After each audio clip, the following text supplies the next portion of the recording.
Welcome, MechWarrior. You're accessing beginner-level training manuals for the Vulcan VL-2T provided by Ronin Fox Armored Security. I'll be your instructor, Fox. This tactical debriefing will explain the capabilities, strengths and weaknesses, and how to customize and operate your own Vulcan 2T. Because this is the beginner level, some restrictions will apply, including no lost tech, no upgrades, no mods. DLC will be allowed. Let us begin. Mather Techno Incorporated's Vulcan VL-2T. Weight class, medium. Role, scout. Availability, very common. Threat level, reduced. Description. The Vulcan was designed in 2775 by Mather Techno as an anti-infantry battle mech. It saw usage towards the end of the Amaris Civil War. Although it was less effective against mechs, the Vulcan had this vital anti-infantry role because entrenched infantry platoons proved effective at disabling light mechs in urban environments. Even after the collapse of the Star League, the Vulcan remained highly popular, although only House Merrick and Steiner were capable of continuing the Vulcan's production, with House Liao possessing the fewest of the mech. Ultimately, the Vulcan was seen as a good urban fighter, and its tall, spindly appearance earned it the nickname the Scarecrow by observers. Today, those searching for a Vulcan will most easily find it amongst the Free Worlds League. Specifications: maximum weight, 40 tons. Minimum weight, 20.5 tons. This means a grand total of 19.5 tons are available for customization. Top speeds: 97.2 kilometers forward, 64 kilometers reverse, standard engine. This is considered faster than average by medium mech standards. Armor. Stock armor is 160 units, which is 5 tons of standard armor. Maximum possible armor is 286 units, which is 8.93 tons. This mech could be seen as lightly armored by medium mech standards. Weaponry: 1 AC2 burst fire, right torso. 1 ton of AC2 ammo, this is 200 rounds, right torso. 1 medium laser short burst, left torso. 1 flamer, right arm. 1 machine gun, left arm. 1 ton of machine gun ammo, this is 5,200 rounds, left torso. 2 medium lower arm melee weapons rated at 7.5 damage, left and right arm. 6 Class 4 jump jets, 2 in the left torso, 2 in the right torso, 2 center torso. 1 additional heatsink. Strengths and weaknesses. As an anti-infantry scout, the Vulcan was not designed to face other Battlemechs. However, that does not mean it's without merit.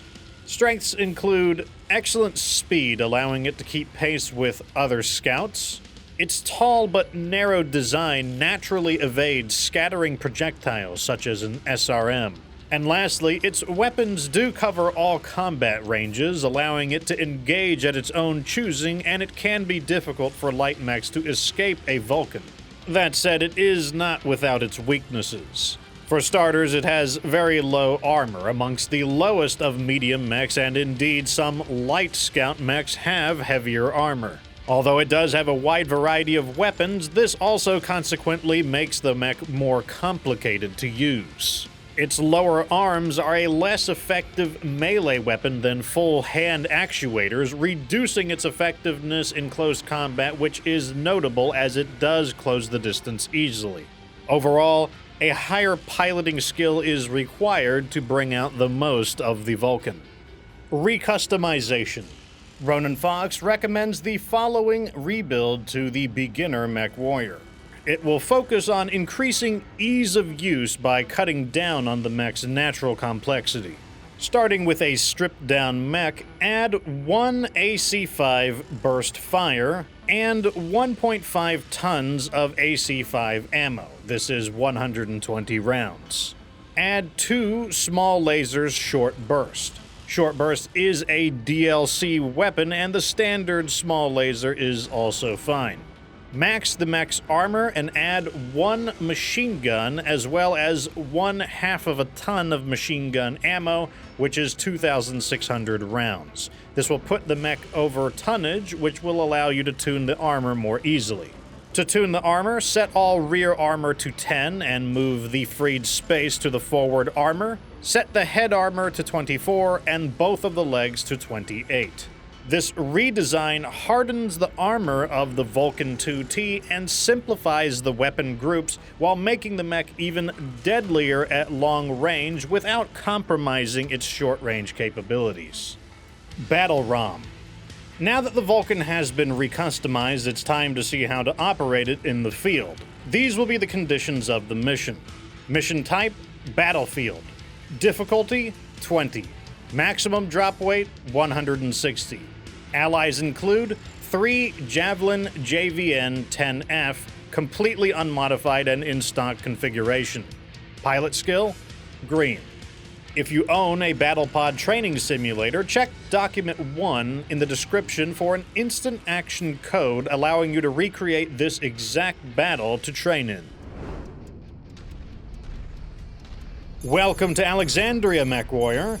The Lyran Commonwealth would launch a war of reconquest against the Draconis Combine in 3020, sending both the 12th Star Guards and the 32nd Lyran Guards. You'll be seeing the perspective of Ashi 1 leading one of Ronin Fox's scout lances on combat patrol to counter the Lyran's own scouting and surveillance effort. Combat begins with Ashi Lance detecting a lone commando, and the speed of the Vulcan allows it to stay in formation with its javelins as they quickly collapse onto the commando and eliminate it. Shortly later, several warrior attack helicopters appear. The Vulcan demonstrates its flexibility using the Autocannon 5 burst fire, which is capable of neutralizing light armor targets like this with some practice. They are preceded by a rival Vulcan and Jenner, now deprived of air support.